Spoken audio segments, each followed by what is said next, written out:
Hey, everybody, and welcome back to Smoking Studios for yet another live episode of the Rocky Mountain Cigar Show. We have a guest on tonight, Ron Pearson, but it appears that he talking totally fine during the green room. His screen went completely blank, and I'm trekking to see if we can get him back on. But no worries, either way, we'll make this work. Um, Sorry about this, everybody. But either way, thank you all for joining back up in the show for another live episode here, Rocky Mountain Cigar Show. I'm really excited to have Ron Pearson on. Ron's an actor, comedian, and world-renowned juggler. I include world-renowned juggler because he includes the juggling in his show, and it's really, really good. Like, really good. All right, he's back. So let me go ahead and get this set up here. But he has been on shows. I remember him from shows as Drew Carey Show, long time. It tells you my age a little bit because I'm 41 now. But it's an honor to have him on as soon as I can figure out where to bring him in at. So here we go. Hold on one second, guys. But he also is a cigar smoker. If you guys remember the show I had with my cousin Jeff Allen earlier in this year, Jeff started and kicked off the show this year. Jeff and Ron are really, really close friends. They've known each other for nigh on 50 years now. So no, I'm totally kidding. Ron's not 30 Ron's years. not that old. Jeff's that old, but Ron's not.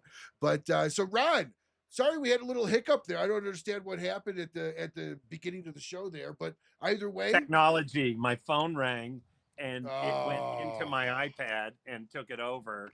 And no worries. So it just cut me off. So I just turned my phone. So either way, yeah. Rod, thank you so much for coming on. I'm going to give you the floor here, just in case the audience here doesn't know who you are or haven't heard of you before.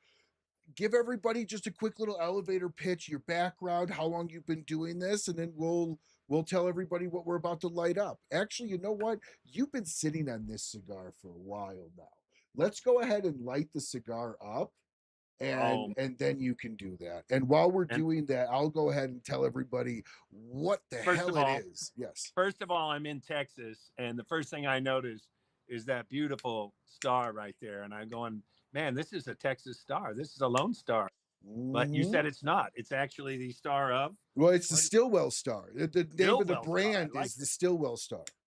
I love it. So what are we smoking tonight, everybody? I will go ahead and tell everybody what we're all smoking. So Ron Pearson is smoking the aromatic number 1 of the Stillwell Star series.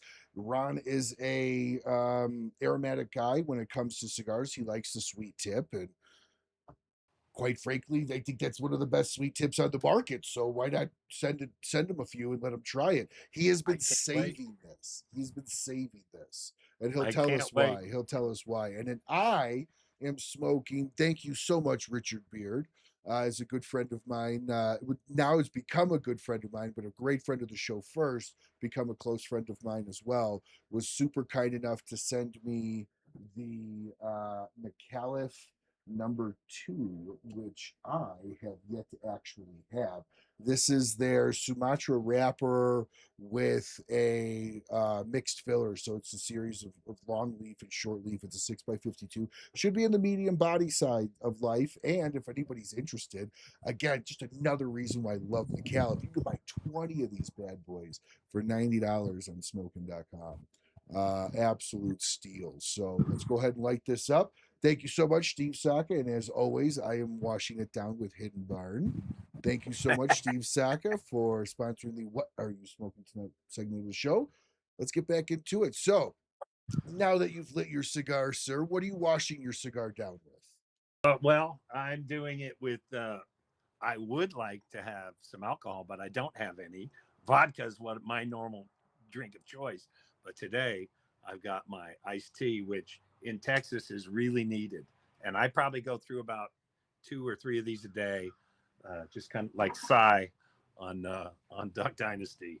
I'm constantly walking around with my iced tea. So that's what I'm doing today. Nice. Awesome. Well, this is a nice cigar, by the way. I really like it. Yeah. So So tell what do you like the sweet tip? Is it too much? Is what this is the first time you've had a pipe core driven cigar. So what's your thoughts on it? It's a little bit different because I think it's the sweetness. I'd like to say is further in. I'm Mhm. used to smoking like a tabac, where it's almost on your lips. It's almost on your Mhm. lips when you take the first few puffs, and then it turns into a regular cigar after that. Yeah. This is infused in, seems like it's driven inside a little more. I don't know how Tabak makes theirs, but So the reason why I would say you would say that is because it is a subtle sweet tip. It is Mhm. not a sweet tip that is like you can't see the sugar on it like you can sometimes with the Drew Estate stuff. No knock against him at all. It's just he makes it a little bit more subtle, so Yep. the tobacco comes through a little bit, but that sweet just kind of cuts everything up a little bit. Good. I'm glad you're enjoying that as it sits so far. So let's go ahead I and go ahead. I like cigars so much that I decided to. I have a comedy bit about it, Big Cigar Energy. That's one of my comedy bits. Um, I got my initials on all of my wear, like on my lighter, RP, on my ashtray, RP, uh, on my cutter, RP. Now, don't It ignore literally that it did says take a Rocky second. Patel. I was gonna say that literally took a second. I was in my head. I was like, Rocky's gonna sue you. It took a quick. That's pretty good. That's pretty good. Yeah, Uh, it's fun because friends come over hey, and they're like, Mark. "Man, Pearson's got this set up. He's got his initials on everything." And well, thanks to Rocky Patel, I guess I do. Well, fantastic. So, tell everybody how long you've been doing comedy. When did you start, and why you include world-renowned juggler in the Well, explanation of you? yeah, it's kind of nuts. So I learned how to juggle at 10 years old at recess in the fifth grade. And the girl that taught me how to juggle there ended up, it was my friend's older sister, and she ended up going on to Ringling Brothers as a clown. So you have Cigar Clowns at the bottom here. I like that. And, but she really encouraged me that first year, hey, we do street shows, come out and do street shows. And I would start doing that. So a year later, I was so into it. Um, I I got a paper route when I was 10 to save up enough money, and my parents let me fly from Seattle, where I grew up, to Philadelphia, Delaware, and New York City for a week and a half with an 18-year-old girl, and I was 11, and I paid for it. It's like, well, okay, and I learned so much juggling stuff at that jugglers convention. Then by the time I was 14, I was on the Mike Douglas show. You might be too young to remember that, but that'd be like being on Ellen DeGeneres' show now, the afternoon, really popular daytime Without show. the getting yelled at in the background, probably. Right? Ellen with less yelling. Yeah, yeah, yeah. That's funny. That's funny. I actually worked on I worked on her TV series, two of her TV series, and I was the audience warm up for both of her pilots on her TV show. Yeah, you've had you in the 90s, you were in quite a few shows. Like I said, when Jeff originally said, you've got to have my buddy Ron on, he's an actual cigar guy. Because Jeff told me, I think I shared this with you, and when I asked Jeff if he smoked cigars, he goes, tobacco is the one drug that never stuck or that never took for me. So, but when he recommended to have you on, I was like, Ron Pearson. Pearson, I know that name. And then I looked up, I was like, oh my gosh, yeah, Drew Carey. I remember you from the Drew Carey show. Drew Carey, George Lopez, Yeah. Two Guys and a Girl, that '70s show, Norm, Nikki, um, and then I was a regular on a show called Malcolm and Eddie for Mm-hmm. years, with Malcolm Jamal Warner and Mm-hmm. Eddie Griffin, and yeah, it was interesting. Cigars kind of came along in the mid 90s and were pretty popular for a while, you know. So I did some cigars back then, just every so often. And then you just kind of drift away or whatever. Didn't really catch my goat as much, you know. I would have them when I had them. And then in the last like 3 or 4 years, holy cow, I just love cigars. So it picked up for you a lot. Probably COVID is really picked up. Yeah. Yeah. I'm trying to remember exactly when and why. But I just love them. They settle me down. I have ADHD, like extreme, you know. I only found out I had ADHD in 2021. The doctor goes, "Yeah, you have ADHD." I go, "What does that stand for?" He told me attention deficit hyperactivity disorder. I said, "Nope. For me, it stands for another damn hell of a day. That's what it's going to be." Well, like if anybody watches your comedy, you are 100 miles an hour on that stage. Like the way you do your juggling. I first off, I tried to juggle 2 items and couldn't get it done. Tried it. I was like, okay, kept trying. I was able to get 2, and then threw another one in there. It is just threw a wrench in the whole thing for me, and I couldn't figure out the routine. My buddy always told me, he goes, once you get kind of the roll of your arms, it's easier, but it's just figuring out where that other one is. Yeah, it's muscle memory, Ryan. You're learning muscle memory, right? It's like a golf swing. It feels so awkward at first, but you know, you work and keep doing it, and then you get it. But actually, I found out ADHD now that I've talked to my family about it. My kids say ADHD stands for Adderall does help Dad. So I do know that's true. You know, I have ADD like crazy. I take Adderall every day. I tell my Adderall. I've been taking Adderall for the last couple of years now. Is it helping? I love it. I don't know how big of a dose you take or how you use it, but I've been in sales for 25 years, and I had ADHD. I would bounce off the walls in school, like couldn't sit still, like it was terrible. So I'd taken Ritalin back in the day. I had taken some Shackley nutrient stuff. Shackley. We had Shackley. Right? Shackley, right? Yeah, my Shackley, mom. The chocolate. Oh God, that protein. So I take a protein shake now because I'm doing this like workout thing, right? If the protein shake back then tasted like the one I have today, I would have still drank it. I had remembered distinctively holding my nose, so I couldn't taste it, but you could feel every bit of that protein shake grit going down. It was But anyway, it didn't mix in very well. Oh no, it never always mixed had in. chunks of the powder, you know. There was never a mix in. Even you shake it in a paint shaker, and it was never a mix in. We didn't have a shaker. We just had a spoon. Yeah, no, I'm saying because we shaked it like this, but it would still, it would just never, it would never. Yeah. Oh, so I had the cans.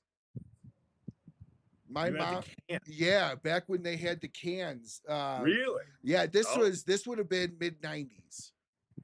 Oh, wow. They were doing the cans, and then they did the milk style open ones too. So they came pre-mixed. They were awful. They were absolutely awful. But anyways, so what I found out with my ADD or my ADHD is I grew out of the HD side, but I still have the ADD. I treat it like it's like a person, right? It kind of sounds, multiple personalities, but I actually like the way you're talking about that. That's good. What I've explained it in myself is it's a child that can't sit still in my head and doesn't actually allow me to do work. I have to keep the child entertained and busy, and then I can do all the work I want. It blows my friends away and my mom and stuff. I was just talking to my mom for like 30 minutes on the phone. She goes, "Don't you have work today?" I'm like, "I've been writing emails the whole time we've been talking." She goes, "What? I'm like, "Yeah, because I could keep myself entertained here, and then I can do." But it took me a long time to learn to. I have to get my brain on 2 tracks at once as well. So if I put on music, if I have a like heavy paperwork that I don't want to wrap my brain around, and I know that there's going to be a million things I don't understand in it. Normally you put a normal person like me will put that off and put that off and put that off and put that off, till it's the deadline and you absolutely have to do it, and white knuckle through it. I find if I put on music that I like in the background and then just tell myself, oh, it's going to be okay. I enjoy the music. And then I just, oh, there's one problem here. Oh, okay. What do I do to solve this problem? Oh, okay. And it just chills me out. I find cigars chill me out. Yeah. So nicotine is really good for you, I think. No, nicotine. So nicotine is actually very good for the body in many ways. Where nicotine gets the bad association is the lumping it in with cigarettes and all the other chemicals that's within the cigarette. So when you actually just take the nicotine itself, it's actually a really valuable stimulant and really good for the body, for circulation, even for like working out and stuff like that. Like it, and I'm talking like small doses. I'm not talking dumping it out on the table and taking a whole scoopful, Tony Montana style. But but it is good for you in that sense. But say hello to my little friend, right? All of a sudden you open your mouth, just all the snus patches fall out. You start playing Chubby Bunny with snus patches. Chubby Bunny. I got 108 in my mouth. That's so funny. But no, I agree. I find it nicotine settles me down. And I think juggling is a very similar thing. Maybe that's why I did it so much, because your brain has to use both sides at the same time. And it actually helps. When you practice juggling regularly, your brain grows in size 3%. Say that again. When you practice juggling regularly, your brain actually grows in size 3%. You have no idea how bad my head hurts right now. I can see how juggling it could be very yoga-esque in the sense of like shut your eyes and just kind of lose yourself. Hard to do that. Hard to shut your eyes and juggle, but I can actually do that. I'm saying like theoretically or metaphorically, close your eyes and just kind of lose yourself in the move, almost kind of like a hypnosis meditation. If you're just doing it by yourself, that repetitive motion over and over could kind of, probably put you in a little bit of a hypnotic state to at least feel good in doing that. Well, when I was so I practiced a lot as a kid, off and on, but Seattle, depending on the weather, right? And 14, like I said, I was on that Mike Douglas show. When I was 15, I set a world record for juggling on the Jerry Lewis telethon. Stupid world record, but it was a world record anyway. And then at 19, I was at the University of Washington, and I was studying business finance, but I would practice juggling 3 hours a night, 6 nights a week. And that's when I went to the World Championships, took fourth in the world at 19 at the championships. And then from there, I said, I don't think I need college anymore. So I left, and I went to Europe, and I started doing shows in France and Germany, and I would do the shows in French and German. But I got over there, I didn't speak the language. So the girl that taught me how to juggle when I was a kid went to Ringling Brothers, and then she ran away from the circus, not to the circus, she ran away from the circus and went to Europe and started a comedy theater troupe, kind of like Cirque du Soleil, but with characters and a storyline. And she said, when I was 19, you got to come over here and work with us. So I flew over there and worked with them. And then 5 months later, I flew back to San Diego and started street performing in San Diego, and then made my way to Los Angeles after I got on a TV show called Fame. Do you remember a show called Fame? Mm-hmm. Long time back. That was the first one. That was pretty cool. Right here, Paul says, try juggling a wife, a mistress, and a girlfriend. Your brain oh my God. I'm not even trying to juggle a wife anymore. I couldn't even imagine what all three would feel like. And by the way, one of those cases, gravity's going to win. I warn you. And isn't mistress and girlfriend redundant in that case? Yeah. I mean, unless, more power to him if he's got both, I certainly wouldn't be able to pull that off. There's not enough of me to go around. I don't have enough time for that. I don't have enough money for 3 women. I've got a daughter. Yeah, I lucked out. I married a good woman for sure. But that's how I'm sitting here in Texas too. So we jump back and forth between here and Los Angeles, but I'm at the Texas place now. So. Yeah, speaking of Los Angeles, without getting political on it, unless you want to, you're more than welcome to go as deep as you want. How was your house affected with the fires? I assume it's obviously still there. It was, we were the borderline city to Altadena. Oh, okay, So okay. It stopped right at ours, but in my kids' school district, 20 teachers and or administrators and or workers at the school, 20 of them lost their homes. And I have another friend, Carlos Oscar, who lost his home over there. It was bad. It was bad. Wow, that's intense. So getting back to your story, I was just curious. Can I just give you a little bit, just a little insight to please my favorite city in the world, which is Los Angeles, but how backwards it is. Allegedly,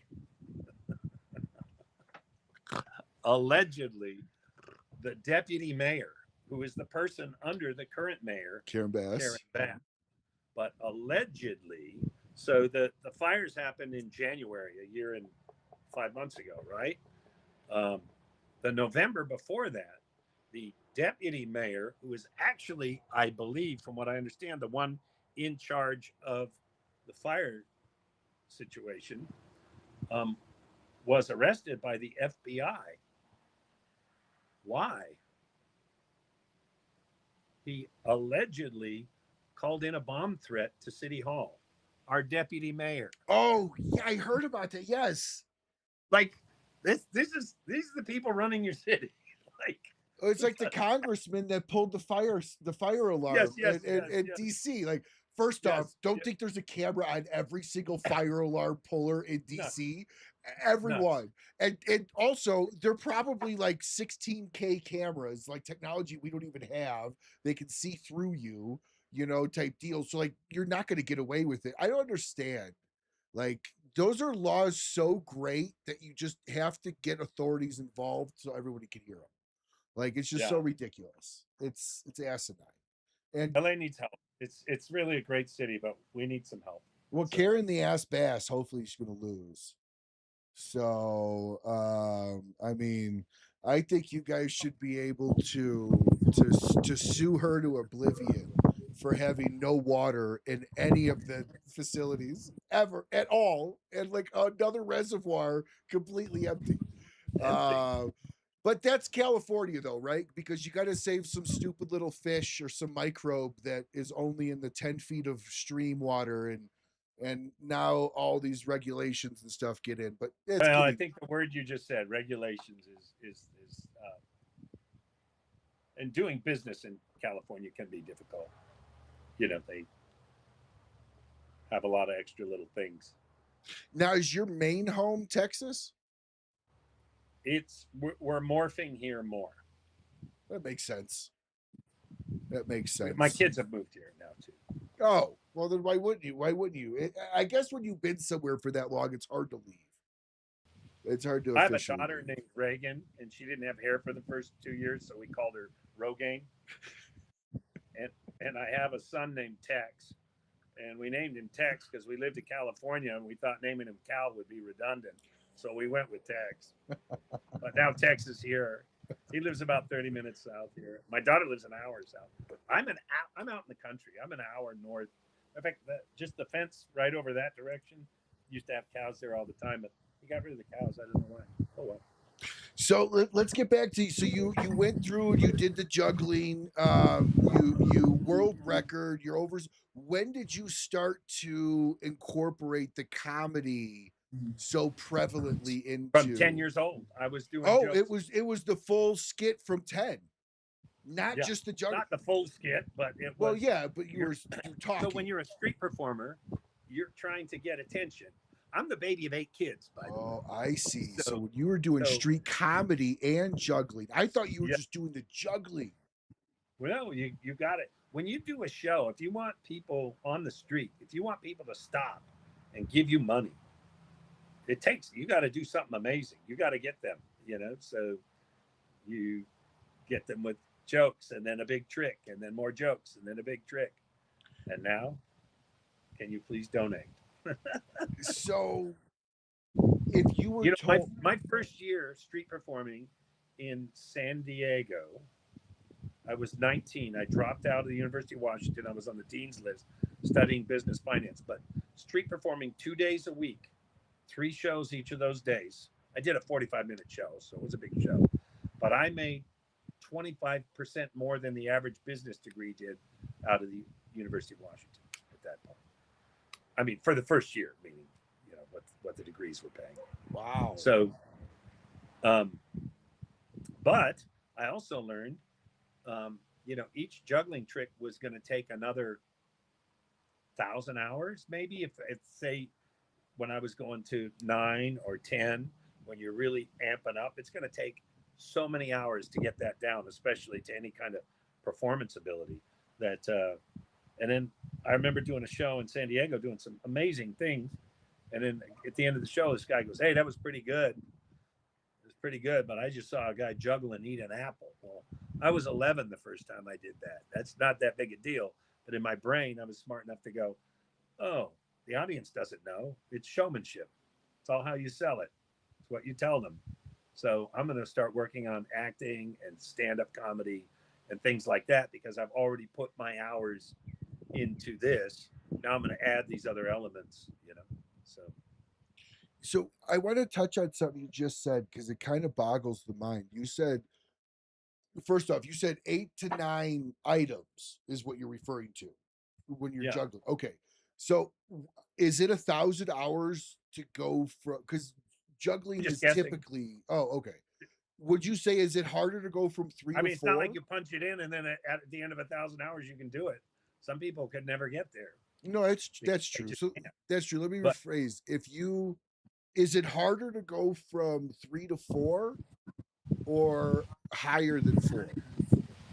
Each one gets infinitely more difficult, each number up. Okay. Because you only have 2 hands. So are you at that point? It's all timing. That'd be like doing 4.5 in one hand and 4.5 in the other hand, which is very hard to do.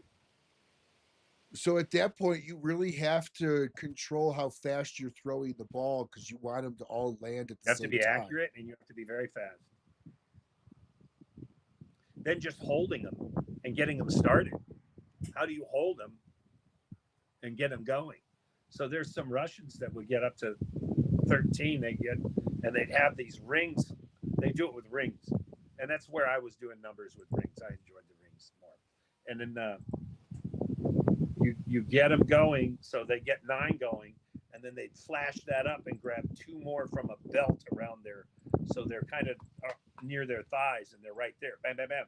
And so now you got 11, and then flash that up and grab the other 2, because you can't physically hold them and start where one gets the right throw from this pinky. It's not going to happen. It's tough. It gets infinitely more difficult. So what's the most dangerous item you have, whether privately or on stage? What's the most dangerous item you've juggled? Chainsaw. Turned on? Yeah, but it's that they're edited so they can. They're the chains are dulled for sure, but like right here, that scar across there is from machetes. This tooth was knocked out with a bowling ball when I was 20 in Albuquerque, New Mexico. I'm doing a variety show at 20. I just come back from Europe. The Europe trip ended, and I had this tour in Texas and New Mexico. And I'm doing my act, and I'm not even near the finale. It's just this bit I do with a machete, a ping pong ball, and a bowling ball. and I'd kick each one up into the air. So first I'd kick the ping pong ball over my head. Then I'd kick a 12-pound bowling ball over my head. Then I'd put the machete on my foot, kick it in the air, juggle the ping pong ball, the bowling ball, the machete. Then you throw the ping pong ball up in the air and you catch it in your mouth. And I spit the ping pong ball up and down in my mouth, up in the air, and catch it just with my mouth, not my hands. And then I go, now the bowling ball, and I throw it up, and then I move out of the way and catch it. Well, I didn't move quick enough, and it knocked this tooth into my mouth. And I'm just like, dang. So there was no blood. It didn't hit the lip. It just snapped the tooth right in half. And it's in my tooth's in my mouth. I'm like, oh man. So I go, good night, everybody. Have a good night. And I didn't smile like that. And I walk back through the curtain, and the producer of the show goes, why are you off stage so soon? And I spit the tooth out. He goes, next act. You're on. Wow. So I'm a 20-year-old kid, I'm just a 20-year-old kid. And after the show, everyone wants to talk to you. And so we go out and we're talking with people. And I'm just like, man, you hurt your tooth. And somebody goes, my friend's a dentist. I'm going to call him right now. So I had a dentist on a Friday night come in at midnight. He goes, meet me in my office at midnight. And he bonded this tooth, and he didn't charge me. And I was a 20-year-old kid with no insurance, no nothing, So nice. So nice. I wish I knew who he was at this point, Wow. I'd send him some nice cigars. So what's something you've tried but have never been able to successfully juggle? Has there been anything? I don't know. One other dangerous thing I'll throw go ahead. I do a bit where I balance something on my chin and then I juggle. And so in my show, I'll like do a chair, like it's the finale. And then I find one guy who's not clapping. So I have a chair on my face and I'm juggling. And then I find one guy that's not clapping. I'm like, hey man, what's up? How are you? And he goes, fine. Fine? My job is to make sure you're doing great. And you said you're doing fine. I was just wondering what in the hell I have to do to get you to clap. I just put a chair on my face. And then I go grab a ladder, depending on the ceiling height, 6 foot or 8 foot. In my mid-20s, when I was younger and stronger, I'm not that strong. I've always been a really skinny guy. Scrawny Ronnie was my nickname. But I did a 14-foot wooden double-sided ladder. I'm guessing about 180 pounds. And I got the whole thing up on my chin, balanced it, and juggled. And that was wonderfully dangerous and fun, and a nice adrenaline hit, I would say. Wow. That is see, I don't know. I don't know. I never thought about putting a ladder on my chin before. But I mean, that's awesome. Like talk about being the life of a party, like showing up. Like, I mean, you have to be kind of in your early, especially in the 20s and stuff, like going to stuff and like impressing women, just one-handed juggling like 4 things while you're like, hey, what are you doing? What's funny is you go life of the party, and it brought up a story. I had gone on tour in my young 20s with this band, a guy named Jack Wagner. He was on a show, General Hospital, and he had a #2 hit. And we would do, 3,000 and 4,000 seat venues all across the country. And the Marcel was a saxophone player, and his brother Nathan is a bass player. And they called me up and said, hey, why don't you come over to my house for a party? We'd love to have you there.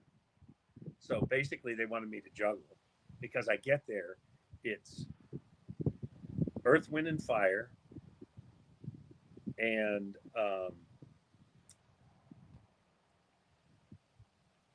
Eric Clapton, and Nathan and Marcel East, and the Juggler Kid. Wow. Like, what am I doing at a party with just Eric Clapton? Anyway, it was so funny. So bizarre. Hey, could you juggle? Okay. Yeah, people like a party trick. No, that's great though, because like again, it's got to be a great icebreaker for you Just like it, just in life in general, being able to like do fun stuff. Like, do you do magic too? Like, has that ever been something you've looked at going in? I've worked with tons and tons of magicians. Many of them are my friends. I'm a member of the Magic Castle in Hollywood, and but I know how to do them. But it's not been my thing. I don't do magic tricks. I know how to do them, but I work on the other side. You know, not going in their vein. No. I mean that makes sense. So, where you've been very successful with incorporating everything. At what point in time, how hard was it for you to like fully build your first actual stage set?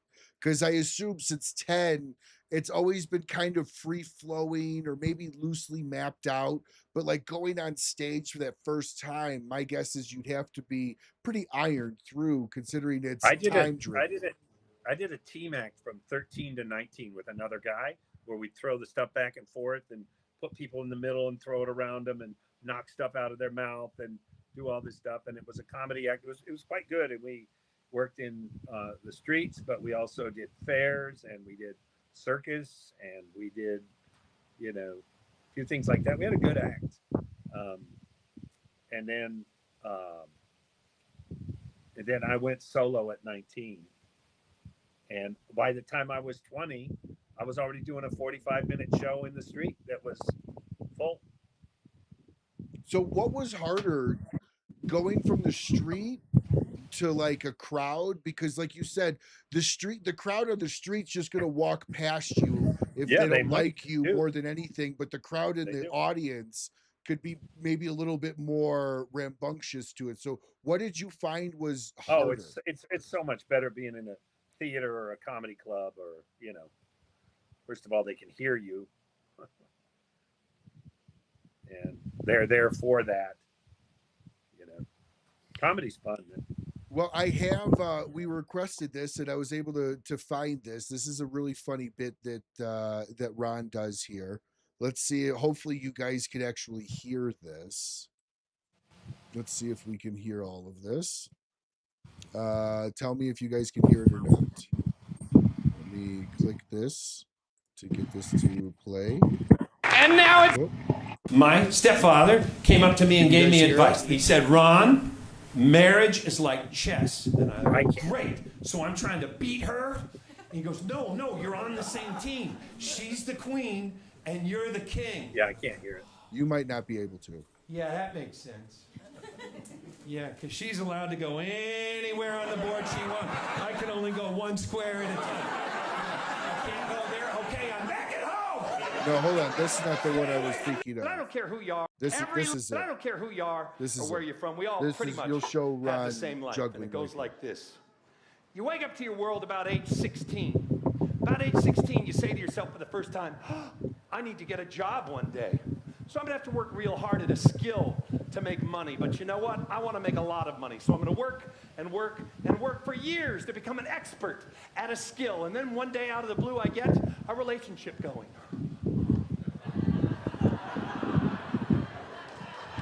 Now I got to keep the job going because she needs a lot of money. But now, not only do I have to be an expert at my job, all of a sudden I have to be an expert at relationships. This is hard. She wants me to be masculine yet sensitive.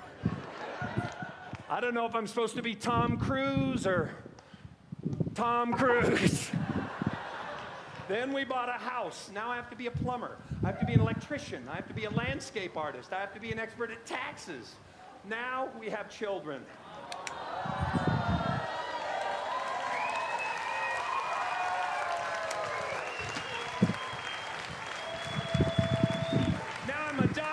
I'm a mentor, I'm a theologian, and all of a sudden I hear from my wife, honey, I don't get enough attention. There is no time. And that's how your life goes. How about that? Every lie you, I don't care. That's so true about life too, isn't it? Oh, so you were able to hear it. Oh no, you just know the end of it. Of course you know the bit. That's right. Of course you know the bit. No, but that's like it's really funny again, like how you were able to adapt. I don't know how you can talk and even think. I would be so concerned about drilling. I have a huge freaking head. I would be so concerned about just it getting in the way and just constantly hitting myself. Yeah. Well, you drive and talk, right? I So very you're rarely. actually, that's funny. Oh, that's funny. That's So good. so tell everybody why you why you waited to smoke the cigar. Okay, you don't know this, but so I've been having cigars for a few years, and then 10 months ago, 8 months ago, well, I guess officially 5 months ago, I was diagnosed with stage 2 prostate cancer.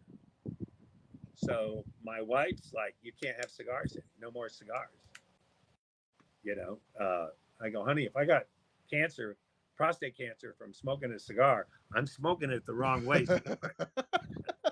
That's very true. That's very By true. the way, when when the doctor tells you, you have cancer, you're kind of in denial. You're like, he's like, "Hey, you always hard to say, cancer," and I'm like, "Me, never hard to say, Virgo, hello," and Oof. they don't, it doesn't really hit. Then he goes, "No, you have stage 2 prostate cancer." I'm like, "Well, prostate, what's that?" And he's like, "Well, it'll take longer to explain it than it will to remove it. So I currently don't have one, and I still don't know what it is." So. Well, apparently you've never seen is it American the American Field Trip movie, the American Pie Nope. Field Trip movie. Yes. No. Yes. Yes. I'll leave it there. It's funny. But anyways, well, so you know what? The great thing about cancer is that it's an excuse for anything. Like, it's the best excuse. Like, the other day we were at the dinner table and my son goes, "Dad, can you pass the salt?" I'm like, "I have cancer. I have cancer." And then he reached up and grabbed it himself. He's never done that before. But you can use it for anything. it's a great way to get people to not like to be like, I just don't feel like up for going out tonight. Yeah, right. It's not really up for it. I'm sorry. What's funny is men don't know how to handle bad news. Like, men are bad at bad news. Explain. And women are amazing at it. Like, if my wife even thinks she has a lump, there's like 40 women over at the house shaving their heads, wearing pink, put her on a prayer list with 4,000 people. They named a star after her. It's up there. It's called Tanya's Titty. It's on the other side of the Big Dipper. One lady crocheted her a throw pillow that said, "You put the can in cancer." That woman has one hand and Parkinson's. Still don't know how she did it. Another lady offered to donate her breasts. That's when I got involved. Wasn't that exciting? But my point is, women are giving, loving, and sharing. Men, not so much. Why can't I get just one guy that'll shave his head, crochet me a throw pillow, and donate his prostate? Not one. I don't know if you want to use prostate. I don't know if that's something that you wanna take on consignment and try used or not. I kind of feel like wearing somebody else's smell. What is that smell? Right? Kind of like wearing somebody else's sock. You're like, it works, but it's just wrong. So, but no, I mean, I'm bald for you. How's that? I shave a couple of times a week for you, Ron. Hey, the way I look at it, man, I just before the surgery, which was only 8 weeks ago, I decided I'm going to attack this. I'm going after it. And it's not going to rule me. I'm going to rule it, So I became the Dos Equis most interesting man in the world. I don't get cancer very often. Yeah. But when I do, I kick its ass. Stay thirsty, my friend. Stay thirsty. Well, So you I seem to be actually doing great. I go in this Monday for a blood test, and hopefully my PSA levels will be at 0.0 or 0.01, and then I do that for the next year, and if it stays at that level, I'll be able to officially ring the bell. Um, so this is a special cigar for me that I'm able to have it, and thank God you and I already booked this. My wife, honey, it's a cigar podcast. I have to, It's only respectful. I mean, yes. I was almost going to send Jeff a cigar just to hold in his hand. For the Should've. show. Well, he would have, but it would have been funny to every once in a while see if he would have been like, oh yeah, just to see if he would just casually have put it in his mouth. Look at how many comics do cigars though, Tons. And George Burns. I actually have, okay, get this. When I was a kid, I was a performer and a juggler, and my parents, when I was a mid-teen, went down to Reno, and they what's his he did Clem Cadiddlehopper, Red Skelton was performing at their hotel, and he was in the room next to him.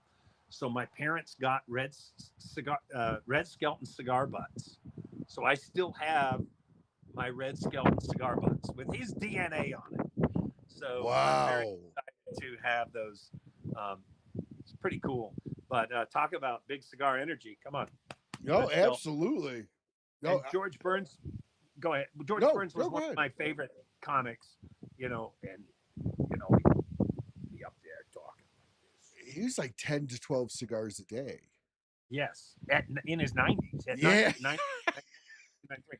And but on stage he would smoke cheap ones. Do you know why? No. He had a brand, I thought, that sponsored him. Well, the story is on, tightly rolled ones go out. Cheaper ones aren't rolled as well, and they don't go out. So he wouldn't have to. Yeah. Yeah, George Burns. That's the story I heard anyway. I could be wrong. George Burns is probably one of the most famous cigar smokers in Hollywood for sure. You know what Winston Churchill used to do?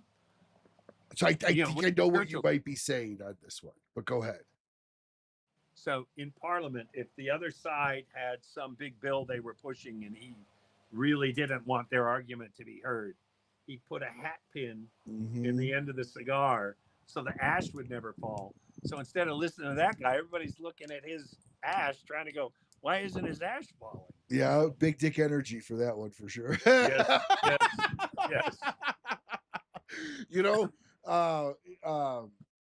Cigars are one of those things that for me, you had talked about how it just allows you to relax and chill. And honestly, the first thing I would do is if I was given that news, that information, I would go home and light a cigar and go, I got to think this through. Like I would almost kind of be like, cigars to me is a great way of pondering things. It's a great way of slowing down. It forces you to slow down. Yes. So I find when I'm alone, and I often, if I want to write a new piece, I will sit down with a cigar, and Red Skelton was great, Ron. Must be good contract. There's a couple of people that will still smoke on stage, but it's hard. They don't like it anymore. But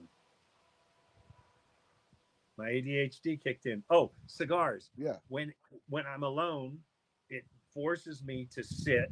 Yep. I'm not going anywhere for that long. Yep. Right? So that's about an hour. And then I can just be in my thoughts and I get stuff done. The other thing I think it does is it forces men in groups. I like cigar lounges because you never know what kind of guy you're going to get in there, but pretty much every person in there in their own vein is pretty cool for some reason. and no one's going anywhere. So you sit and have good conversations. It's a real good way to connect, I think. No, you're totally right. We talk about this on the show often. It's one of it's So one, true. That's what this guy said. yeah, Depends on how big of a star you are. Yeah. Dave Chappelle smokes on stage still. Yeah.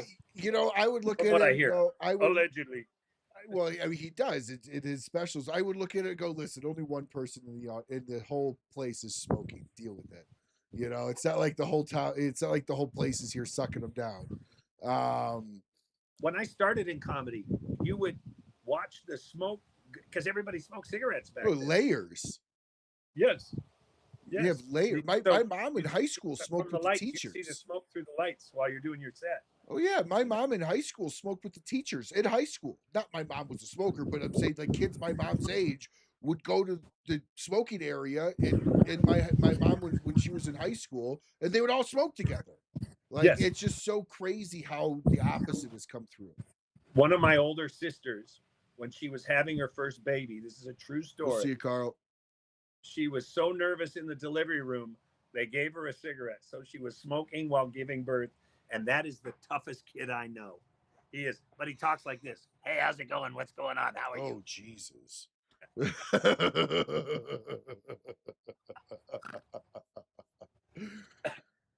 Yeah, that's a really good point, Collins. Right here, the FDA actually lost last year in court because their own study showed that cigar smoking doesn't have an increased risk for cancer amongst non-smokers.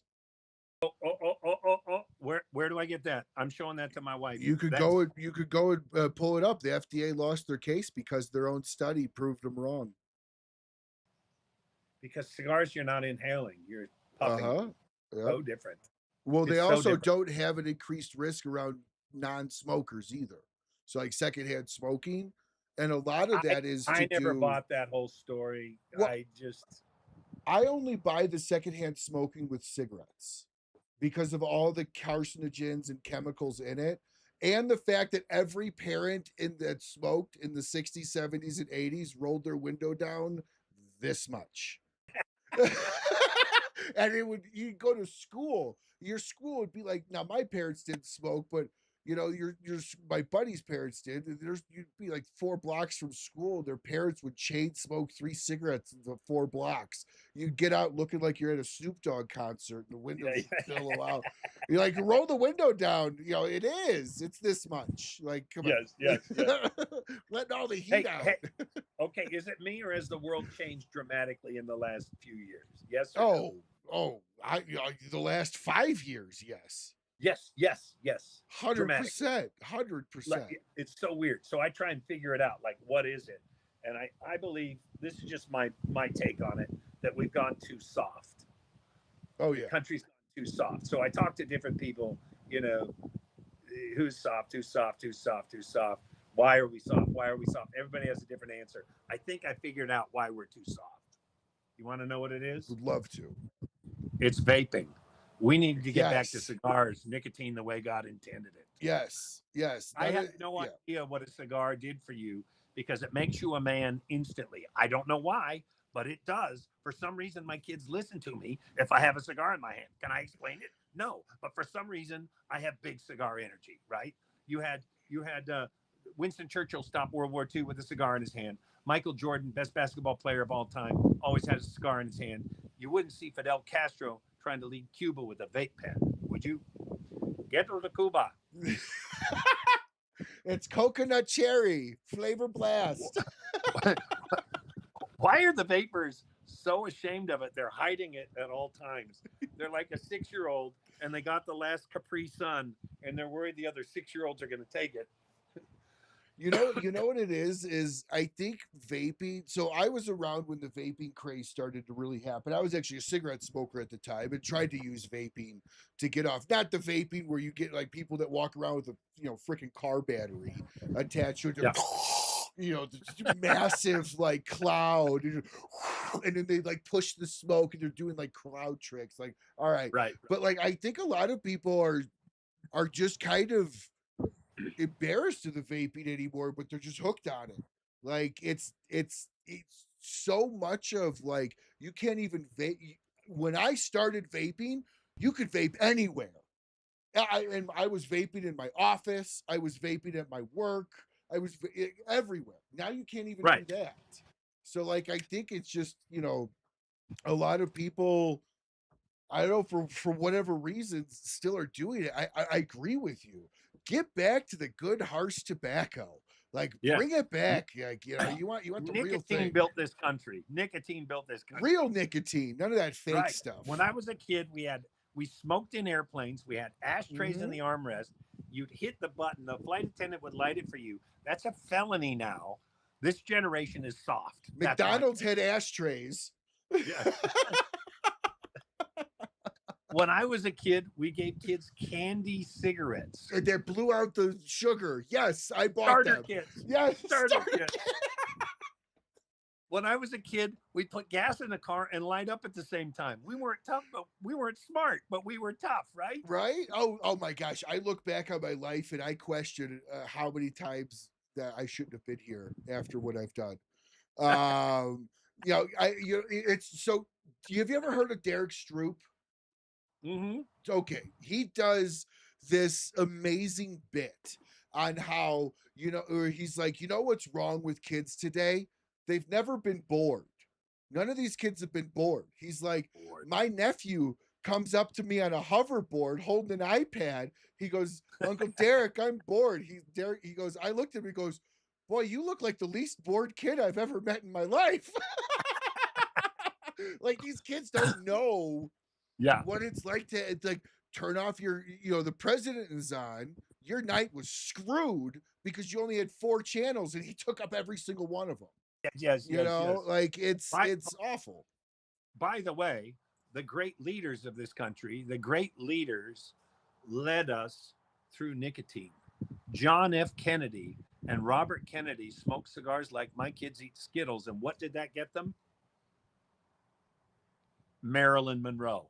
I rest my case. It gives Enough you big said. cigar. Enough said. Big cigar. Bill Clinton. Big, Bill Clinton had big cigar energy, didn't he? he smoked cigars. Well, he smoked them a different way. Look that one up. That's interesting. Who's the first president? He's the first president that ever did a wet cut. And I'll leave it there. If you don't know what Bill Clinton did with a cigar, just look it up. He's the first first guy ever to do a wet cut. Who's the first president that had no nicotine at all? Oh my God. Jimmy Carter. When you say no nicotine at all, you mean literally like never never smoked? 10% unemployment, 18% inflation. I rest my case. You need nicotine. Then we get to Donald Trump. He's got more big cigar energy than all the other presidents combined. Like he's walking big cigar energy. He should walk around with a cigar in the web of his fingers. As a matter of fact, he should have one in each web. He should smoke cigars like other people play the harmonica. But then I found out that he's never smoked anything in his life Or drank. So there goes my theory, and I'm sorry I wasted your time. Or drank, because of his brother. But right. But I know he has big cigar energy, so I'm trying to figure out how he gets it because I know he's got it. How does he get it? So I believe at night Donald Trump wraps his body in tobacco leaves. That's why he's orange. Like a preservation method. Yes. Well, his sons also are big cigar guys. From what I understand, Don Jr. They do cigars? Don Does Don Jr. Jr. is do a cigars? huge cigar guy, from what I understand. I've Oh, seen him in fantastic. multiple pictures, smoking cigars, getting boxes and Fantastic. handing cigars out. Come on now. Yeah, Hey, how did that start with a baby when you have a baby handing cigars out? How did that start? That's the big thing, when I was young, it was like, nowadays people don't do it so much, but it was, well, the husband, remember the father would go, here's a cigar. well, because so like I was given cigar. I always figured just because I needed a gift during the childbirth. My wife already got the gift of childbirth, so I needed No, a people gift. don't give the father the cigar. Oh, The I father was gives given out the- cigars. Oh, I see that. It's a boy. I get it. Yes. I have no idea. I don't know either. I have no idea. But my wife thought it was interesting that she wasn't sent cigars at the time. My wife at the time. Your wife likes cigars? Yeah, she smoked with me. Wow. Right? Lucky dog. Yeah, So right? my wife, my lovely wife, Tanya Turner from Tyler, Texas, and her brother's Todd Turner. So it's Tanya and Todd Turner from Tyler, Texas. But she's never smoked anything. She's only had a couple of sips of alcohol in her life. She doesn't do any of that. So she's like, honey, you can smoke cigars, but when you come home, you take all your clothes off immediately. Oh my God, a wasp just landed. You take all your clothes off immediately and put them in the washing machine, go jump in the shower, and then we're good to go. Okay. See, that's where the smoking jacket came from. Correct. You gotta get an outdoor. You gotta get an outdoor smoking jacket. Such a good idea. When I was so when I was 22 or 23, I did an event at a church in Beverly Hills. Was one of my agents. It was all these rich people at this church, and they're raising funds, and they had a silent auction going. So I did my performance, and then they had their silent auction going. And one of the things, because it's Beverly Hills, you get all these really cool things. And one of them was Tom Jones's smoking jacket. And it was such a cool jacket. I'm like, I'm going to get me that jacket. So this is in the late 80s, right? And silent auction. So I put my thing down and I say like $100, you know, and late 80s, that's a lot of money. And for a kid, that, Yes, you it know, is. a lot of money. And then next thing you know, some other lady writes down 125, and I go back a little while later, write 150. Anyway, they go, okay, auction closes in 1 minute. So we both run over, me and this lady, and we're writing down, you know, she'd pick up the pen and write, and then I'd write another number. And then they go, okay, this bid's still going. So now we're going to go to verbal auction. And anyway, I bid her up to like 300, but 300, my rent wasn't even 300 that, you know, I'm not going to pay that at 23 for a, you know, for a, geez. So it could have been worth a lot today though. Oh, totally. So anyway, I just bid her up, and then I go, okay, you can have it. And as I'm walking out with my unicycle and my juggling equipment, I'm walking down the sidewalk in Beverly Hills next to the church. This Rolls Royce pulls up next to me. The window rolls down. The lady goes, honey, I was going to win no matter what. Don't worry about it. Meaning she had so much money, a Rolls Royce, of course. Of course you're going to beat a kid that juggles, you know? Yeah, right. I mean, money's no object to them. What's funny is years back, the best man at my wedding, a comedian named George Wallace, he toured with Tom Jones for 6 years back in the day. And maybe about 20 years ago, he's like, hey, Ron, Tom needs a new opening act. Why don't you do that? And we were kind of just looking at my schedule, and I almost ended up going on tour with him, but I turned it over. I said, I got some other gigs I can't get out of. So, have you ever heard of Jerry Clower? It's possible. Doesn't ring a bell as we speak, but it's possible. Okay. By the way, what Collins Cookout sent you the link to the FDA study via Instagram. He said he sent it to your Instagram. Oh, great! Check your Instagram. So Jerry Clower, you have to go back and listen to him. He's an evangelist turned Christian, or turned comedian from like the 60s, 70s, and 80s. I would say I think he died either early, mid 80s. Probably hands down one of the best storytellers inside of comedy. Was he a Southern guy then? Yes. Marcel Ledbetter. Yeah. Everything was Marcel Ledbetter. And he has this one where he's like, I got the best coon dog in all the, my cousin had the best coon dog in all the country. And the city slicker guy comes down, and out jumps this old monkey. And in one hand he had a gun, and in the other hand he had a flashlight. And so the object is the coon dog would tree the coon, and then the monkey would boogity boogity boogie up the tree, as he says, shine from branch to branch, and then shoot the coon. Well, he's like, well, sometimes the coon, what's called tapping the tree, where they'll climb the tree and then jump to another tree. Uh-huh. And it fakes out the coon dog. So the monkey runs up, comes down, thumb cocks the pistol and shoots the dog dead. And he's like, what? Your filthy monkey just shot my dog. He's like, well, there's nothing this monkey hates worse than a coon is a lion coon dog. You got to go back. I think he would be right up your comedy avenue. You say Jerry Clower? Jerry Clower. He is Jerry. album after album, and they're all like wet your pants Right, funny. right. Like they're Storytelling. great. Good stuff. And they're all like there's nothing dirty, there's nothing even innuendoistic about anything he talks about. Like it's all super clean. Yeah. Who's your big who's your favorite? These days I love Shane Gillis. I like the raunchy, loud cursing comedy. Like I'm loud without the raunchy and the cursing. Correct. And I know, like, I think it was wasn't Jeff? Didn't Jerry Seinfeld tell Jeff to go clean? Wasn't that a story I heard? Back in the day. By the way, Jeff Allen, my cousin, if you don't understand, the guy who was on earlier, we're talking about him now. Yes.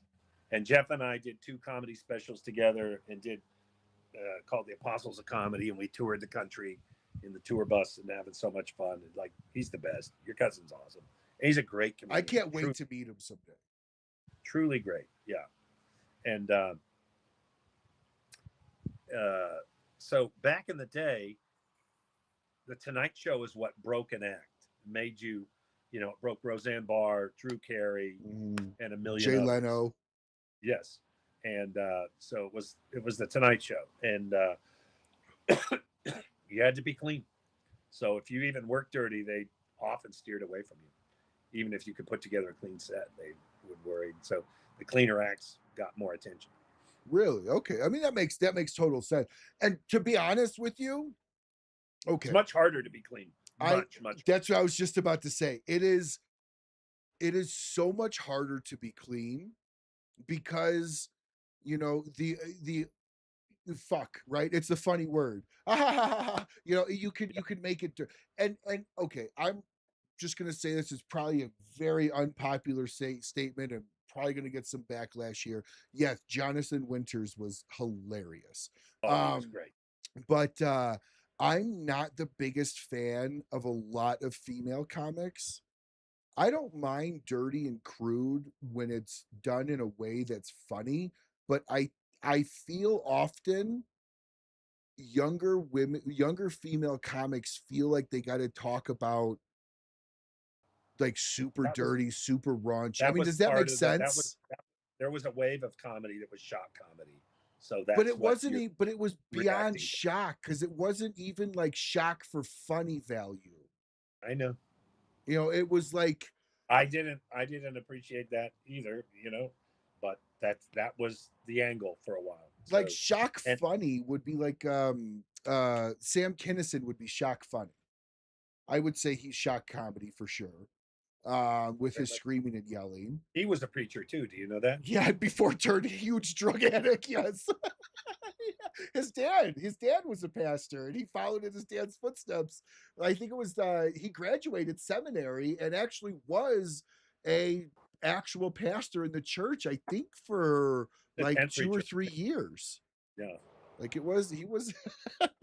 But so who are some of your influences in comedy? We talked about Red Skelton, obviously Jonathan Winters, probably, I mean, the greats. You don't have the variety hours that you used to that are all amazing back in the day. But when I was a kid, I would watch every Charlie Chaplin movie I could, Buster Keaton movie, Marx Brothers, W.C. Fields when I was a little kid. Back then they put some on TV and you get the newspaper and it would show the TV guide for the week. And I would look up to see, are any of those movies on? Or sometimes they played them at a theater in Seattle and I would go watch them and learn comedy from those. I listened to the first Steve Martin album was amazing. Yes. when I was a little kid, we had a Cheech and Chong album, and I learned some comedy from that, and a Paul Lynde album. Paul Lynde, isn't it wonderful? Yeah, but so we had comedy albums around the house sometimes, and I would listen to those. And the Steve Martin one's the one that blew me away. I was in the 7th grade when that came out. It was like, wow. I'm just a poor black boy. I love it. He was the first. He was the first comic to do tours of stadium, like arenas. I think. Mm-hmm. Yeah, I think you're right. He sold out Madison Square Garden. Yeah, and he didn't do stand up very long once he started to get into the movies. And I think a lot of people don't remember that. The reason why don't you do stand up anymore? Because it took me 13 years to get that act. I don't want to spend another 13 years getting the next one. And see, that it takes a long time. It's a lot of work. It is a ton.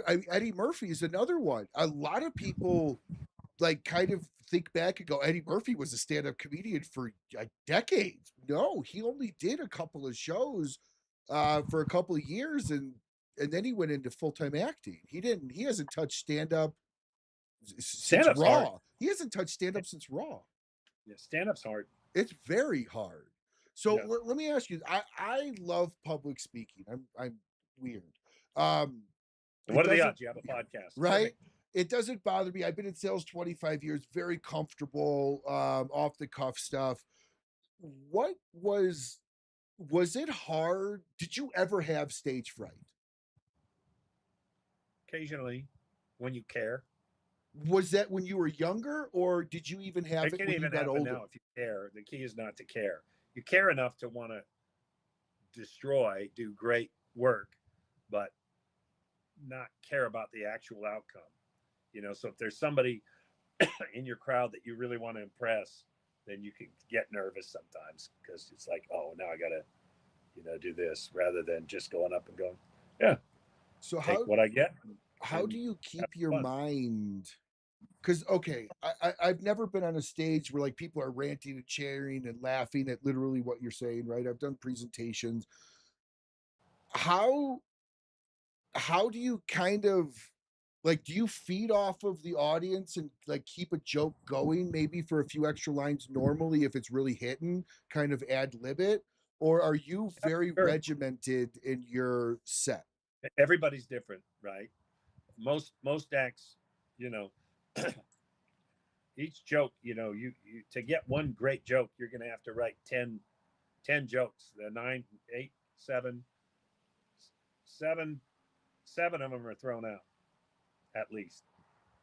So it takes a long time. So you might have to get a full act, you might have to write 1,000 jokes, right? So because you're going to end up with 300 at the end of that are worthy of keeping the attention of the audience, So was it harder for you as you got older to develop, because you don't do a whole lot of political comedy from what I've seen. You do a little bit, but more kind of like soft political comedy, not like Joe Biden's a plant, type deal. Yeah. So how do you kind of run that fine line between knowing when enough is enough with a certain joke versus pushing the line and now you've killed it? Does that make sense? 100%. Every audience is different. So it depends on where you're at. Okay, so a joke, you might have to cut a joke off a few sentences earlier with one audience, and then you can go a few sentences longer with another. Or not even do it with one audience. You realize one time I was doing a show with Creedence Clearwater Revival in Washington, D.C. National Kidney Foundation black tie event. 600 people in the room, senators, congressmen, and mucky mucks of Washington, D.C. This is in the early 2000s. It's like 2002 or something like that. And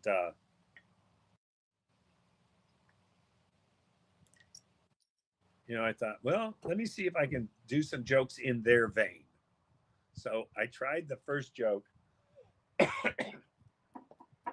Usually I'll balance it out. If I'm going to do a joke about a Republican, I'll do one about a Democrat. If I'm going to do one about a Democrat, I'll do one about a Republican.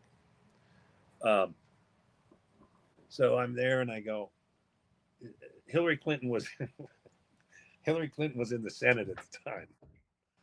And I go, did you guys hear she's running for president? Always is like, what? I go, she's running for president, Hillary Clinton. She hasn't announced it yet, but it's a big deal. And I don't know if you saw the news, but for the first time ever, she got sponsorship. A corporation sponsored her political run for U.S. president. Do you guys know that? They're like, no. I go, it's Kentucky Fried Chicken. Kentucky Fried Chicken sponsored Hillary Clinton. If you go there, they have a Hillary Clinton meal. Yes. And if you buy the Hillary Clinton meal at Kentucky Fried Chicken, a percentage goes to her campaign. So the Hillary Clinton meal comes with 2 large thighs, 2 small breasts, and 1 left wing. And so you were the one that came up with that, because that was passed around. The place went ape. The place was banging on the tables for a couple of minutes, and I'm like, I got him. And I did the next joke about Ted Kennedy, and it wasn't even really that. It was just commenting on the size of how big his head is, and it was nothing. It went from table banging laughter to nothing, and I just took from the audience and go, I get it. No politics. I'll move on. And I moved on. You didn't take the opportunity to do a Chappaquiddick joke? Right? Oh man. So yeah, but anyway, so yes, you feel it from an audience, but they'll let you know. So what is, you to be honest, I'm a happy act. I like people to leave. I like people to leave and go, that was so much fun, and I really like that guy. So I'm aggressive and I'm loud, but I don't like people to take things the wrong way. And when you're doing so much stuff, eventually someone will be offended, which always makes me feel bad. I don't like that. So on that vein, I you hear some comedians talk about, I don't know what your stance is on college tours, but you've heard, was it Seinfeld within the last 5 years or say that he stopped doing college tours? A lot of comedians. So, okay. So you used to do them. So why did you choose to I stop? didn't say that, but Seinfeld said that. I'd probably still do them, but they're looking to cancel. They're a cancel society. They're trained in the school to find a reason to cancel. So and they get a scalp, and that makes them feel good about themselves because we righted a wrong, and comedy doesn't function well in that society. So comedy suffered a lot, I would say, in the very beginning stages of COVID. Comedy suffered a lot. There was a lot of that cancel culture. That was when the schools were stopping. So where did you see where it was safe to tell jokes again? Does that make sense? Well, I think when we got back in the clubs, people were, like after September 11th, when you got back in the clubs, people laughed so hard at dumb little jokes. Like people just needed that release. It was too much to think about. So they would let go. And I think there was a similar feeling in the COVID vein that, what did we just live through? I need personal connection. I want to connect. I want to laugh and have fun, So were you ever afraid? But it's hard to make a crowd when everyone has to be 6 feet apart and with a mask on. Yeah, correct. Yeah, and it's also hard. It's also hard as a comedian, because part of comedy, right, is making fun of some of the negatives within culture. It's 100%. Pointing it out. It's making a joke and making light of it. Style of comedy. Correct. Yes. But even like, wife comedy, like that's talking about a stereotype, of a negative stereotype type thing. But like, when were you ever afraid that it was just going to continue to like just destroy the ability for people to actually laugh at jokes? It almost was like people looked side to side before they laughed for a bit. Not in the clubs. So But the in other clubs never places had that experience. that I know of.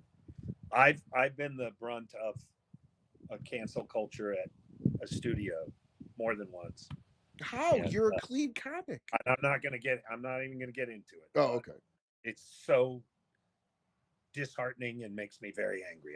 It's not even worth talking about. No, it's very angry. It's very angry. Yeah. And like it's something that like, so Joe Rogan during his whole ivermectin thing, he made a really big comment, and it was The beauty to Joe is Joe can't be canceled because he has his own thing. He doesn't work for a corporation.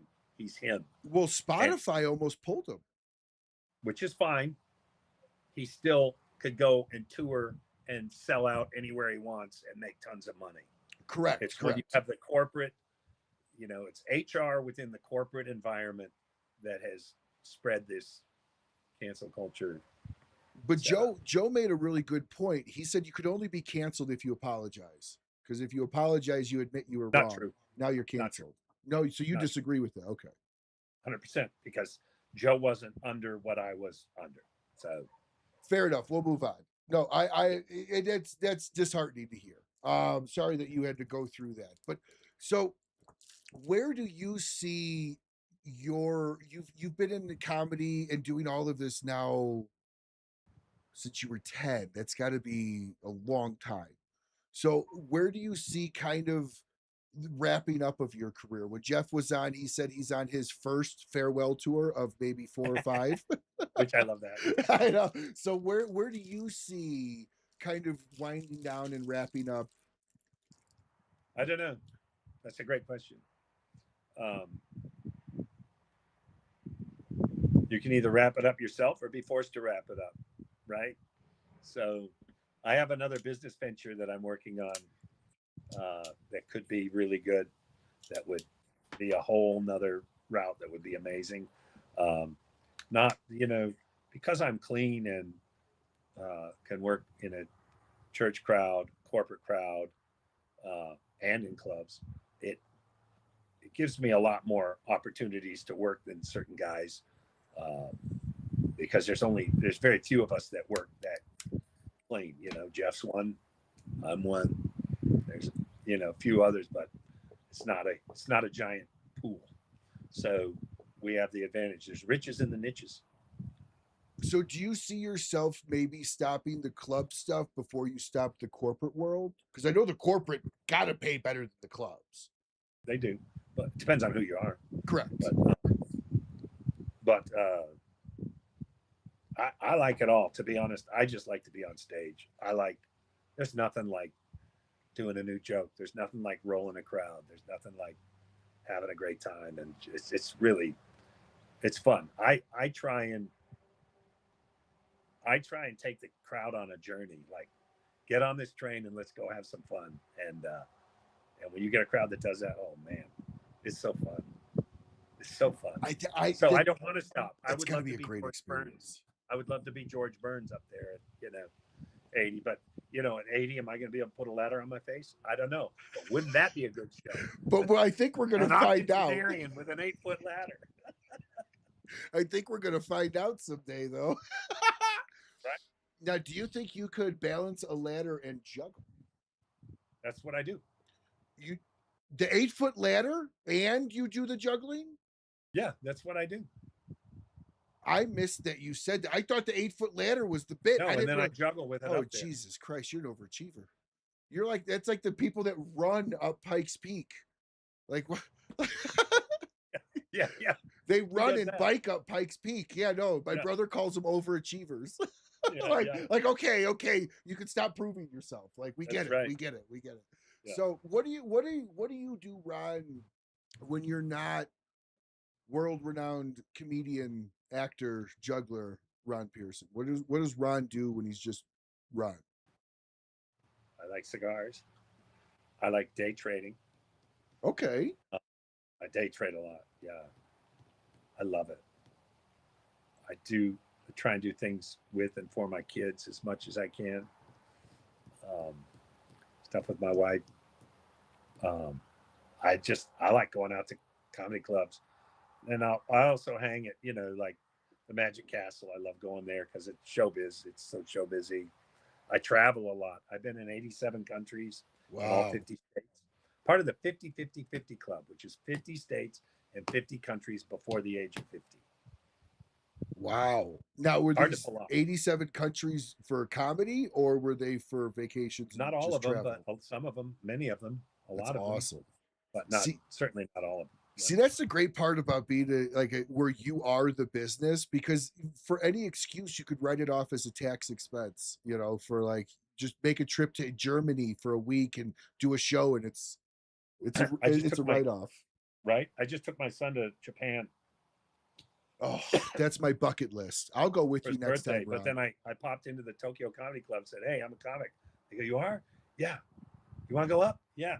So I did 3 nights of shows, and then I was supposed to do Osaka too, but they canceled the shows on the Osaka night.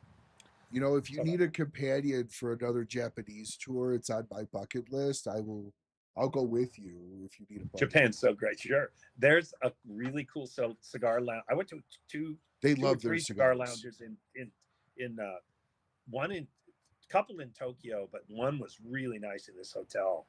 Oh my goodness, it was great. They had a jazz band. They were really good. And it was really elegant. Like they really, it was expensive though, but it was nice. And then I found this other one in Osaka, and the guy behind the counter, he was such a character. So I would just go in and hang with him because my son wasn't feeling well and he wouldn't want to go out at night. So I would well, then if you're not going out, I'm not going to sit in a hotel room and just sit. So I'm going to go to the cigar lounge. Okay. So I would go over there and hang. It was fun. So are you into like fishing? Are you a reader? Are you a movie buff? Okay, so I do like to fish. So you're a big fisher guy. And I don't fish a lot, but when I do, me and my buddy went down to Key West and went out a couple days. Oh, fishing. Nice. Had a ball. Deep sea. What'd you catch? Yeah. Did I catch? He got a Dorado on the line, but he fell off. He didn't get it in the boat. What did I get? Can't remember. I can go through my phone and find the pictures. I can't remember. But we didn't catch a ton, but it was sure fun because the other people that chartered the boat with us didn't show up. So it's just me and my buddy. Oh, that's awesome. And you only had to pay for you and your buddy. Yes. That's awesome. Yes. It was really good. It was really good. And we had fun, and the two guys were really cool. And was it sport fishing or catch and eat? Catch and eat. Catch and eat. Nice. And then we had I just went so I started a poker group in the 7th grade, and we still play today. And we all one of the guys is doing really well. Everybody came to this house several years ago. Then everyone came to my LA house. And then we did the next one at that guy's Hawaii house. And that guy's set. He is set. And he so true. He has this timeshare homes, like timeshare mansion place. And they're all over North and South America. And we went to Mexico, Puerto Vallarta, stayed in this killer home, and we all went out fishing one day. That was super good. Didn't get a doggone thing. Just wrong time of year. If the fish aren't running, it's hard. Worst day of fishing, still better than the best day of work. Yeah. I went out with a bunch of comics last year in LA, and I won with the biggest fish. I won the pool. I won $400, I think. Gosh. Okay. Real quick. Yes, Richard. I was going to bring this up because I think Ron would be beside himself at an event like this. Okay. So Ron, I will. I'll make the introduction. I can make an introduction to Abe, who runs it. But I think if you were to come to the Great Smoke in Florida, I think you would have come as you. Don't come as a performance. Just come as you as an individual. It's 2,000 people in a venue smoking cigars, having food, drinking. There's a whole stage performance. There's music, live entertainment, and it's a cigar event. It's called the Great Smoke. I think you would actually have a blast.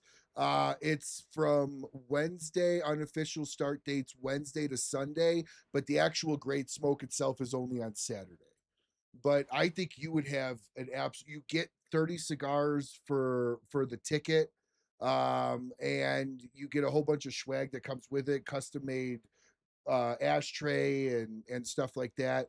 And it's a great time, and it's all cigars. That's all it is. But when is it? This next year it's going to be in March. I think it's at the end of March. I can get you the official dates, but I think it's at the end of March. And it's in the venue will be at the Palm Beach Fairgrounds, but right, the main cigar shop is in Boynton Beach, so it's like 20 minutes away, 15 minutes away. That's cool.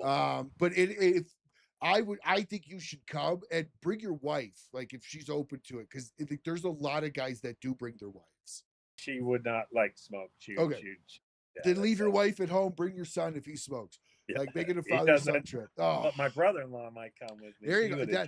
I think you would have an absolute blast, and I think it would like blow you away to see an event like this. 2,000 people in a room, all smoking cigars. Send me the info on that. I will. There's 30 vendors that show up for various, Michael Knowles is? No. From the Daily Wire, Ben Shapiro. Oh, okay. Yeah. So his partner, he was there this year because he's got a cigar called Mayflower Cigars. I think it would be a fun event for you to go to at least once. That's great. So, well, Ron, what is something that if you could turn back time and you had a different avenue to choose, where do you think you would have found yourself retrospectively? Stockbroker or a financial advisor. Okay, so you would have gone through the full finance career. Okay. So how much of a finance geek? I sell financial software. I worked for Oracle. Well, I just left Oracle. I just bought a bunch of Oracle at the bottom. Yeah. Keep it. Yeah. I just left Oracle and went and worked at a partner, but essentially I sell ERP software for finance. Wow. So I'm a bit of a finance geek by trade, but I really don't know much about it as far as like I'm terrible with money, but I'm really good at spending it. My angle on it is that the reality is it seems complex and it seems like a big mountain for people to climb, but the bulk of this country is financially illiterate, and the reality is if you just learn about 30 principles, you can be a teacher or a janitor and die a millionaire, and if you just live by those principles, and it's you don't have to pick the right stocks. You can just do the S&P 500 and you'll be just fine if you just keep adding and adding and adding, and you do a Roth IRA and you do different things like that, and just keep building and building and building. You'll do very, very well. All right, so let's go through these 30 principles in depth, one by one. I smell a book, Ron. Well, I've been wanting to do a podcast called Bears and Bullshit, which has me and other comedians and or celebrities, and we talk. They're not long form like this. I think each one maybe 15, 20 minutes where you talk, but really, like, what's the best thing you've ever done with money? What's the worst thing you've ever done with money? Because I'm an example of someone who has had a lot at a young age, lost it, and has way more now. So you can screw up and still follow the right principles and get there. So are you a Bitcoin crypto player at all, or do you not dabble in that? I was not, but I am now. And I'll tell you why. I'll tell you why. But by the way, you know who else was not? The head of BlackRock was not in 2016. Ponzi scheme. Yep. Donald Trump was not in 2019. No. I don't. And who are two of the top 10 largest holders of it currently? BlackRock and Donald Trump. Yeah. They're changing the financial system as we speak, right as we speak. Oh yeah, J.P. Morgan put in a crypto trading desk once. I think Bitcoin hit like 50 grand. Oh, it's the Clarity Act is going to make it all. So, I don't know if you know what Swift code is. No. Swift, what is they saying? I do school maintenance and am set to be retired at 58. Living your life debt free. Yep, and investing heavy. I love it. Way to go, man. Way to go. Hell yeah. Yes, that's the guy who sent you the FDA thing, by the way. Oh, I love him. I love him. That's so great. That's what I'm talking about. Mm-hmm. He's going to retire at 58. Mm-hmm. That is so good. Oh, that's so good. What was I talking about before he said that? I can't remember. So, Swift code. Yes. Code. Like Swift code is what the banks settle money with overnight internationally. Okay. Yes.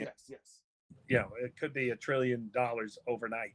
Yeah, their version of a clearinghouse. So that's why when you put your check in at 3 p.m, it doesn't go through till it's got to hit the clearinghouse. Yeah. Yeah. So XRP and a few other coins like Ethereum and some of the others, but XRP specifically is probably going to take over the Swift code entirely. There's several of these coins are, in my opinion, worthless, but many of them have an actual function in the new system, and they will be very, very valuable. And your current, I wish I had some dollar bills on me, those are going to disintegrate before the next, Well, I put everything in Doge and lost it, and then everything in the game company that cheated the system with the short selling. Do you remember that? Oh my gosh, why can't I think of it? It used to be Sam Bankman-Fried, that guy? No, the gaming company, the gaming store. Why can't I think of the name? Oh, GameStop. GameStop, yeah. Did you watch the documentary on that? No, but that's a short squeeze. They pissed off. Man of the people, short squeeze against the big guys. That was. You crazy. have to watch the documentary on it because it was such an organized thing, and people wanted them to actually go after them legally for it, but it's not illegal what they did. Like it's not illegal. It's not illegal at all. And that hedge fund shorted more shares, I think, than there were. Correct. And Robinhood got in trouble for that too. Well, you should, because the reality is, you're going to put people's lives out of business by doing that. I don't mind shorting, but when you go all in on a company to try and put them out of business, that's pretty mean. Right here, Great Smoke is March 18th through the 21st. So that means the actual Great Smoke is on the 20th of March. Okay. So we'll get you down there. I'll send you the information. I think you'd have a great time. That sounds fun. I think you'd have a blast. No, it's I'm starting to get a little bit more into the investing side. I've got several friends that are crypto millionaires. And I should have. I'm kicking myself because when it was like $300 a coin, my buddy was telling me about it. When it was like $15 a coin, my buddy was telling me about it. I'm like, get out of here. And yeah, they're all. Can you imagine 1,000 coins? Holy smokes! Well, did you know the very first transaction with crypto? Did you ever hear about that? So it was I think it was Papa John's. It was a pizza company in California that took 10,000 Bitcoin for one pizza. That was when Bitcoin was pennies, obviously. Golly. And I don't know if they kept that at all, but imagine if they did. You heard about the guy in New Jersey, I think he's in New Jersey, who threw out his hard drive and it had his mom. It was his mom. His mom cleaned his bedroom out and threw his old laptop out. And he came home from college when Bitcoin hit and started looking for it, and he couldn't find it. There's a couple of those stories. Golly. Yeah, right? Talk about a kick in the nuts. Right? Right? I mean, my gosh, 10,000 Bitcoins at 60 grand a pop, you know? Yeah, that's a good living for the rest of your life, you know? You're a billionaire. So where do you kind of see all of this playing out in the financial world, is like, in the sense of, in your opinion, as somebody that does this for a hobby, do you see the dollar continually being devalued? It looks like, what is it? China's trying to have OPEC make the yen part of the oil trading side, so the U.S. currency would lose that. Called BRICS. It's called the BRICS. BRICS. Yes. So the Brazil, U.S. currency Russia, would India, lose China, that. South Africa. And now the OPEC currency is keeping us afloat in many ways. Right. Well, we have the petrodollar, right? So it was the British sterling before that, and then the petrodollar. We made a deal with them, and so they'll trade all oil in dollars. So now all these countries around the world have trillions of dollars in their bank vaults as reserve currency. If BRICS was to be successful, we're in real trouble, because all those trillions will come flooding back in. And if I only have 2 of these lighters, they're worth a lot. But if you flood it with 8 more, all of a sudden these 2 aren't worth so much, right? Yeah. So supply and demand, and it will wreck the dollar. So I think what's actually happening, he just put Kevin Warsh in for head of the head of the Federal Reserve. Kevin Warsh is very pro crypto. And I think what they're going to try and do, we went off the gold standard in 1972. And they're going to make a crypto dollar. They're going to make a crypto dollar, and it's going to attach to not only the gold we have. Pardon? Scary. It is scary, but the upside of it is it won't be paper currency that's just backed by nothing anymore. So everything will be attached to crypto. It won't necessarily just be U.S. government stuff. There'll be other coins that are not touched by any government or anything. So banks will make their own coin, corporations will make their own coin, and they'll attach it to actual things. So everything will be attached. So I think this is what I think is happening as we speak. I could be wrong, but I believe that we're going to attach all the minerals, all the oil, gold, precious minerals, in all of the federal lands that hasn't even been dug up yet. That will be attached to the USDC, the US dollar, the digital version. So now when I pay you in a dollar, it's actually, I can verify through the blockchain that it's attached to that. The downside that I see, though, is, we don't want you to buy guns. Can't buy guns. You can't buy alcohol. We're going to turn off the ability for the currency to be used for alcohol. If it's the because if it's digital, so they could turn that off. I agree, and I have the same fear, 100%.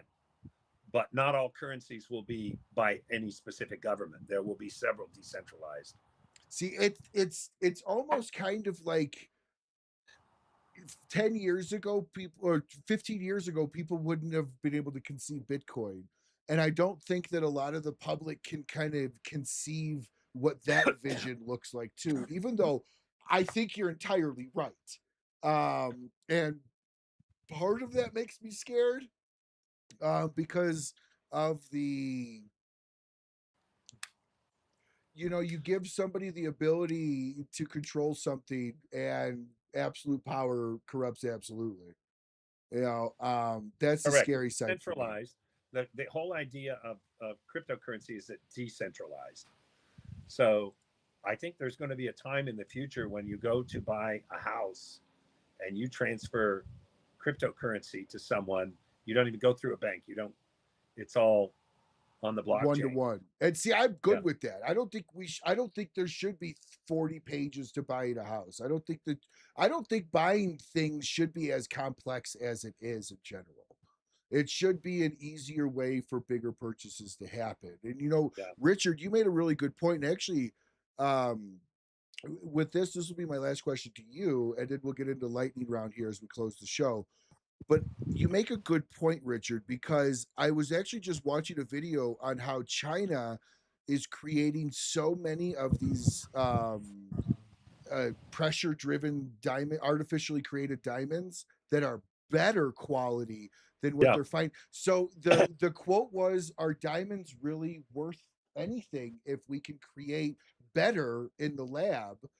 It kind of begs to think, I asked a question because you had talked about scarcity. De Beers is the whole reason why diamonds Well, are they were expensive, a monopoly, basically, right? but they also So only let so many out a year. exactly. So they keep it artificially Yeah, inflated. maybe diamonds aren't as scarce as we think they are. They're hard to get. But I don't think there's, not that when you can create them in the labs. Maybe we're wrong. I don't know, but De Beers definitely cornered that market and used a lot of leverage to keep it that way. For sure, for sure. So here in lightning round, ask these to absolutely everybody. What is your favorite rapper? Now, you could give me a musician or cigar rapper or both. It's really up to you. Oh, I'm gonna say this fabulous cigar that was given to me. Okay. So, what is your favorite cut of a cigar? What's your favorite way to cut it? Flat. Okay, so you're straight cut. What's your favorite pairing combination? And we're talking mixed drink, not so. Give us the whole mixed I drink. mean, obviously, a good Oban scotches I like. I knew I loved you for a reason. I love scotch. But I don't do that very often. I mostly do. I'm a vodka guy. I don't know why, but I am Vodka straight. Vodka cran. Okay, so a little Or mix. straight. If it's Kettle One, you can do it straight. It's good. Yes, on rocks. It's very good. Absolutely. What is? I actually okay. I take it back. Just my wife and I's 25th wedding anniversary. We went to this. We should do something big, and we didn't really plan anything out, but we went to this really nice steakhouse in Los Angeles that we had not been to. And there's nice steakhouses, and then there's these ones that take you to a whole nother place. Oh, for sure. And this was one of those. And we were like, oh, man. So I said to my wife, I'm going to try a martini. So she goes, all right. Oh, dude, I love martinis coming and going, but vodka martini. Kettle One, slightly dirty, 3 olives, boom. Then give me a cigar. We're done. Done.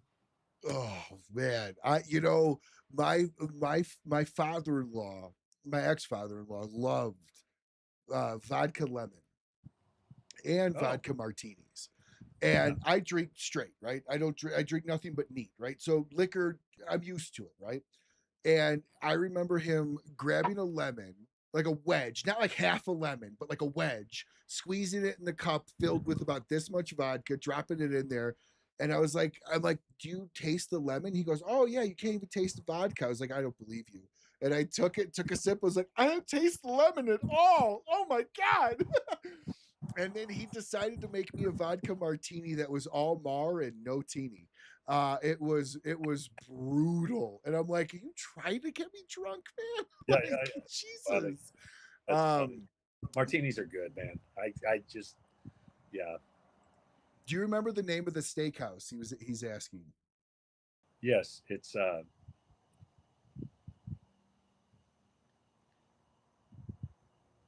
Rick Caruso owns it.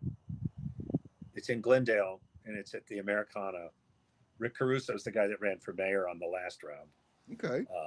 He's quite a big real estate guy in Los Angeles, and I can't remember the name. Are you a barbecue sauce guy, or are you a true Texas barbecue? I'm going with so my favorite place here in Texas is Hutchins. It's about 30 minutes from here. Oh my gosh. And their pork ribs, man. Pork ribs with their sauce on it. Done. They have a good brisket, but they have the giant beef rib, and it Oh, just, I love that. oh my god. The Bronto, the Dino rib. It's not a tomahawk. It's not a tomahawk, but they're you know, they do brisket, but they'll do the bigger beef ribs, so it doesn't have the big fat tomahawk part, but those are good too. Oh, I love. I think I like love both the of those more than the brisket, even. So. Yeah, the Brontosaurus ribs. Those are awesome. Awesome. How do you want the comedy world to remember Ron? I hope they remember. I'd be happy if they just remembered. Okay, that's fair. That's fair. When I love this question. I ask this question literally to everybody that comes on the show. It's a question. I always preface it like this because I never want anyone to think I actually developed it myself. It's a question I took from James Lipton from Inside the Actors Studio. And it was how he ended every one of his shows. And it's just such a great introspective question with no wrong answer. And it's funny to hear some of the answers. Yeah. When you meet your creator someday, whoever it is that may be. I will. I know who he is. What do you want to hear? Well done, thou good and faithful servant. Okay, so you're going full biblical layout on that one. What cigar are you bringing up in your front pocket? I'll bring this one right here. Bringing the Stillwell to heaven. And a tobacco. Fantastic. Bringing the Stillwell Star to heaven. Fantastic. Yeah. Well, Ron, I hope this was fun for you. I hope this was something maybe a little different than a podcast we've normally done. From the bottom of my heart, man, you're always more than welcome to come back on. And we have to get you to the Great Smoke. I think you would have an absolute blast, even if you only went for Saturday event. What happens on the other days if no one's smoking? No, there is. There's events Thursday. There's events at the what we call the mothership, the main smoking lounge. There's events Thursday night, Friday night, Saturday's the Great Smoke, Sunday's the brunch, and then that's the end. That's great. So if you were to get down there, you could be there. I mean, I'm there usually from Wednesday to Monday because I call it cigar camp. It's like adult cigar camp, right? It's like everyone gets together and smokes cigars, but everyone's like passing out cigars too. It's kind of like a little bit like a drug trade. It's like, have you tried this? Have you tried this? Have you tried this? Have you tried this? You know, like kids at Disneyland with the pins. Oh yeah, absolutely. No, it's a lot. Yeah, everyone's pinning the bands to their coat. But no, I mean it's. I'll tell you this right now. I usually smoke on the smoke-in day. I'm usually about 10 to 11 cigars for the day. Wow. Because you're just smoking to smoke at that point. And I know all of these guys, so a lot of them will take whatever's in my mouth, put something else in there and light it. Yeah. And it's weird to have another man put something in your mouth. But when it's a cigar, it's totally acceptable and well enjoyed. Right. But Ron, thank you so much for coming on, brother. I hope you had a great time tonight. Stick around here till the end. And until we see you all again. Oh, real quick, Ron, how do people find tickets to you? Tell everybody how to find your information. Go just follow me on social media, at Ron Pearson Comedy. And then, bands in town sometimes. Like I'm going to be in Vegas in a couple of weeks, and then I'll be in South Dakota, but at a really nice theater. Looking forward to that. And then Los Angeles next week. Run around, having fun. Fantastic. So until we see you all again, smoke what you like. Go online and buy as many Ron Pearson tickets as you can afford. Buy them out, guys, and have a great rest of your week. Thanks, everyone. Take care. Bye.